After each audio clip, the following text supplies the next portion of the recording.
Namaste, and welcome to our continuing series, Interviews with Disciples and Devotees, and today with an Aurovillian, Manoj.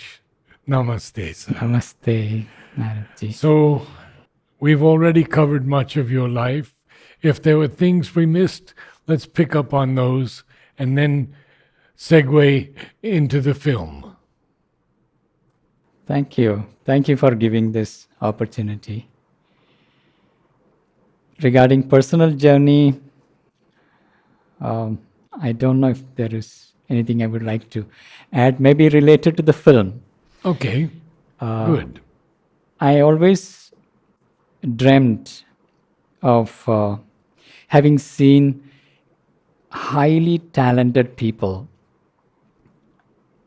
giving, like, as I'm coming from a design school background, have seen very, very highly talented people, highly talented people giving their time and energy for largely products and services that are not necessarily very inspiring, selling products. And at the same time, we are, I felt my life changed so deeply by coming in touch with Mother and Sri Aurobindo, and there is a story to be told. And I wished if I could get some of these talents that can be at the service of a higher truth. And do you know the story of mothers wanting to do a film studio? Yes, I heard about at it. The lake. Yes. There was a man, Alexander Markey, who offered mother $10 million. He said, I'm going back to America and I will send you a check for $10 million. And the plane crashed over the sea and everyone was killed. Wow. Work of adverse forces. Wow. And now we've had an opportunity for this new film. Yeah, so I saw this incredible possibility with the medium technologies that are emerging and the new medium that is emerging.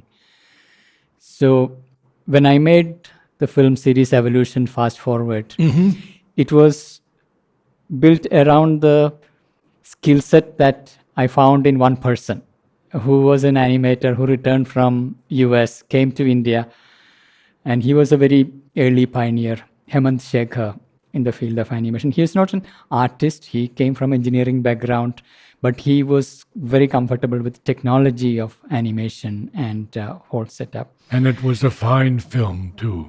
And you did two of them, right? Three. One and two. I don't know. Yeah, Evolution Fast Forward, Part 1, Part 2, Part 3. And last year I released Part 4. Oh. So it was a very small budget film with a very limited possibility. But I knew the possibility of the medium. And when Shiva contacted me to make a film on Sri Aurobindo, I knew this has to be something at a very different level altogether, especially when we want to do character animation. That requires a whole range or new range of talents that was not available in Auroville. And I knew one man who can do, and from my background with design school, and there was this current director, the one who did the film. I knew him from the institute, but it is later in social media when I started seeing his works. Not the professional work. Professional work gave an insight into his enormous creative freedom, where I saw that he was not bound to a particular art form, a style. He was not identified with a particular style and limiting himself to a particular style. Within animation itself, there were quite a range of possibilities. And he was very flexible with styles to pick up according to the content. So form-wise, there was incredible flexibility. But more than that, what touched me was his personal sharings on Facebook, where he used to illustrate his personal life journey, his relationship with his mother, with his father, and the little daily events of his life And the way he looks at things and the way he laughs at himself, I could see a beautiful, generous heart and a very blooming psychic being, somebody who is living from the soul. So that combination was perfect. On one hand, the freedom of art styles. On the other side, there was this psychic presence. So I knew this is the man who can do the work.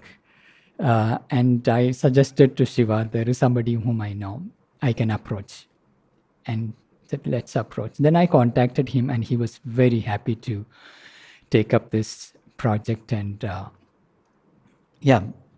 since then it had been a very beautiful journey also to connect with him personally and to see him at a closer proximity. To see, one thing is seeing people from distance and seeing through their work, and the other is to really work together and to see the professionalism.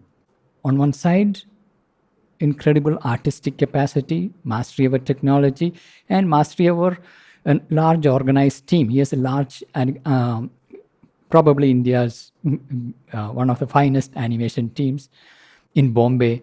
So managing a large team, managing finances, organization, technology, art, everything, that was a perfect combination. And the devotion that, like, he has the deep inner life.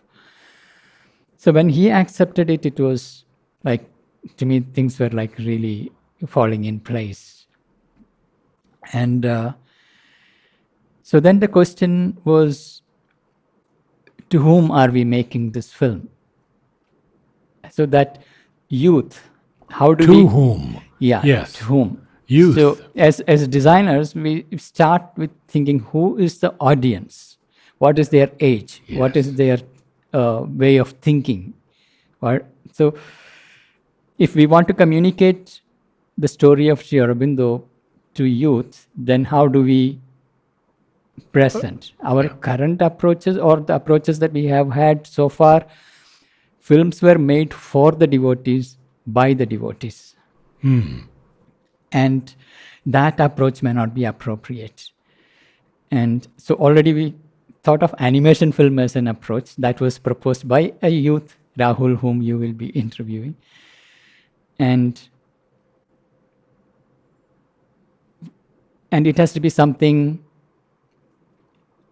timeless. That was another factor that came. A work of art, something that we can look at 50 years down the line and it should still feel a timeless work of art. That was another aspiration, a strong aspiration that came. And then what is the message? What is the core message that we wanted to convey to the youth? Because unless we know the specific core, we will not be able to select from hundreds of possibilities. So we narrowed down to 3 core ideas of the film. One is, or rather 3 misconceptions. One is that it's not even a misconception, it's a complete lack of conception. Like, people do not know, youth doesn't know that Sri Aurobindo has played a key role, a decisive role in India's freedom. India's history books hardly mention Sri Aurobindo. So nothing in the history. Huh? Yeah. So this has to be corrected. Yes. So that was one thing, that Sri Aurobindo has played a decisive role in India's freedom. So that has to be brought in very clearly. Second idea was, there is a general misconception in the country that Sri Aurobindo withdrew from politics because he got enlightened. And all those who have realized, masters, they see that the world is an illusion and there is nothing to do. So he withdrew from freedom struggle, and because he is realized world is anyway an illusion. So we needed to correct that it was not a illusionist withdrawal. It was a strategic necessity for the larger mission for which he was working. So that was the second point we need to convey. Third point that we wanted to convey is, Sri Aurobindo doesn't belong to the past. Sri Aurobindo belongs to the future. Again, about Sri Aurobindo, many people, especially young people, when they're looking at the masters, they belong to the past. That is a sense. Whereas Sri Aurobindo is yet to be discovered and he belongs to the future. So this has to come. So these were the three key ideas that we used as a reference in picking up what we will show, what we will not show in the film. Because our limit, since Yes. it is for the youth, it has to be short. We cannot think of long films.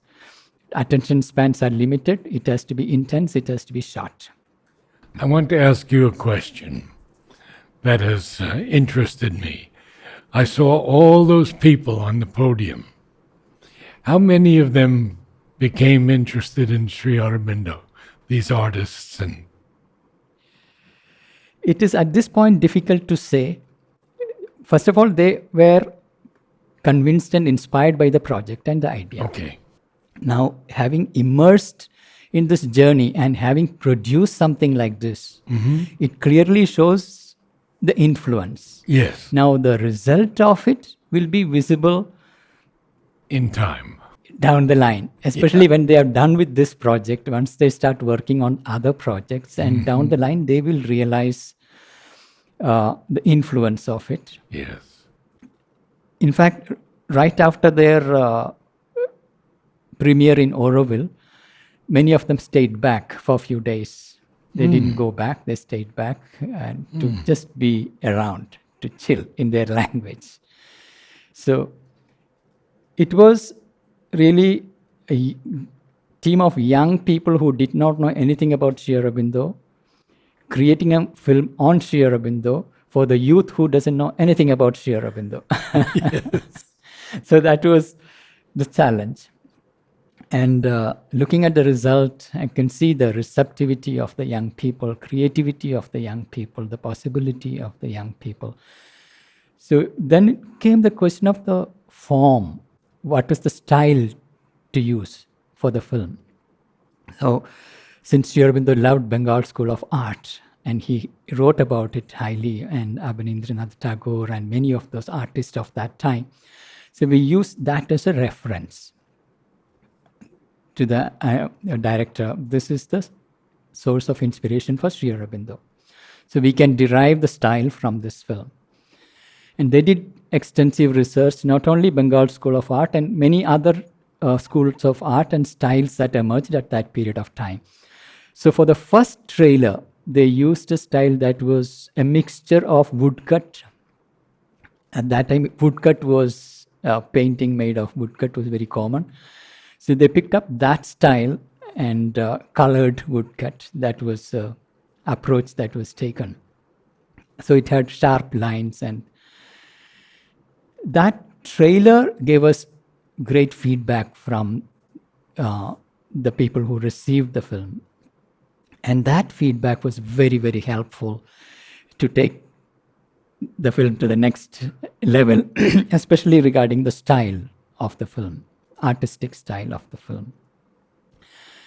And so meanwhile, we collated all the feedback and art-related feedback and everything. And they visited ashram, met with all of you, and interviews. So that infusion of that atmosphere, energy, that consciousness, that shifted.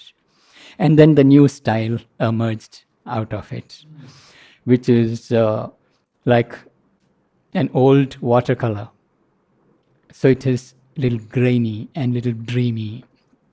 And so that style really worked for the film, and especially with the constraints of not depicting Sri Aurobindo in clear frontal portraits.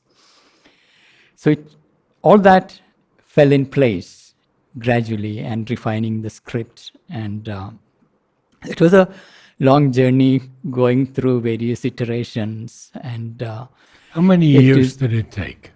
2.5 years. 2.5 Yeah, years. we started in 2020 December. That's when Shiva contacted me. And in February, we commissioned. 2021, February, we commissioned the project. And first trailer was released on August 15, 2021. And the actual work of the final film started afterwards. So, yeah, the 25-minute version that you see, that actually took 2 years. So the preparatory work happened preceding that. So this whole adventure of a creative work, especially creating new forms, new form of art, that especially animation as an emerging storytelling medium, combined with the poetic approach to it. That is, we did not want a documentary approach. That was, director was very clear. We should not go for a documentary approach. That will be more of an outer life of Sri Aurobindo. We need to bring in what is happening inside. Yeah. I have seen Olivier's film, Yeah. which is a good film, Yes. but it's a documentary. Yeah, it's an approach. excellent, refined Excellent, documentary. yes, very For those who want to go deep into the Yeah. historic facts about Sri Yes, Aurobindo, yes. that's an excellent entry Yeah. point. Here we are talking about something very short for the youth and talking not historic outer facts, but the inner movements of consciousness. Yes, Now, how to capture that? yes. So, like in poetry, it is image after image, the symbolic imagery. So, if we take that poetic symbolic imagery approach, now what kind of symbols can represent? Like, for example, enslavement of India, the chained India. The chain itself became a very deep symbol in the movie. Even the way the chain was formed, the conflict, internal conflict in India, all that. So the way the chain was formed itself is a profound symbol in itself. When the internal divisions and conflicts that become the karmic bondages, and then the external invasions and all that. So the chain became a very important symbol in that film. Similarly, the storm became an important symbol. So in the first trailer we released, symbolism was used, but it was more realistic symbols. Even the people, airport, the port, they were all realistic images. So often people misunderstood this for historic representation and then say this is historically incorrect. But we were representing symbolically what was happening in India when Sri Aurobindo came. So then we realized that kind of symbolism is not going to work because people will associate it with history. So that's why in this new version, symbols are of a very different nature. So you don't mix it up with history. It is dreamy. It is very clearly symbols of inner movements. So even his life in England, everything was represented more in a symbolic way, with a rich, intense sound effects, and so moving from image to image with music and sounds enhancing. So there is sufficient information layer, also a strong emotion layer, but more than that, invocation of something deeper. So these three brought together very consciously and intensified so that 25 minutes is a absorption into the journey. With a magnificent voice. Yes. Oh, I tell you. You caught it there. It was lovely to be present there. Where I was there when they were recording with Victor Banerjee as well as with Deepti Neville.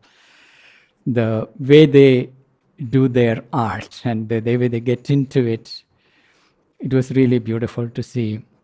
Especially Deepti Neville and also the director, the way they push for perfection, trying one after another, like, no, this is not good enough. This is not good enough. Let's try more. Let's try more. So that aspiration for perfection, like Matrimandir, we have this, Yes. the aspiration Yes. for perfection. Yes. So perfection in art and aspiring for perfection. Yes. To see that professionalism and flexibility and deep objectivity, and without getting attached to something just because I invested, say, 8 months creating something, then seeing that this is not working, drop it. We go for something else. That level of detachment and aspiration for perfection, pushing the boundaries. I was amazed by the team and their capacity and deep meditation to find the symbols. And when the new symbols pop up, then they realize, okay, this is a better symbol to represent. So it was a beautiful creative adventure. Now I have to ask you the question. What's next? There is clearly a growing aspiration to tell the story of mother. Oh. That's the most sacred part. It is still an aspiration growing, and we do not know how it will unfold, but there is, like, we have opened the doorway, a possibility. Is it a collective aspiration now? It's Or growing. It's growing. It's just like Rahul started with Sri Aurobindo's film. He wanted to have something for the youth. So he himself have this strong call, like, now we have to make something about the mother. So this is slowly growing.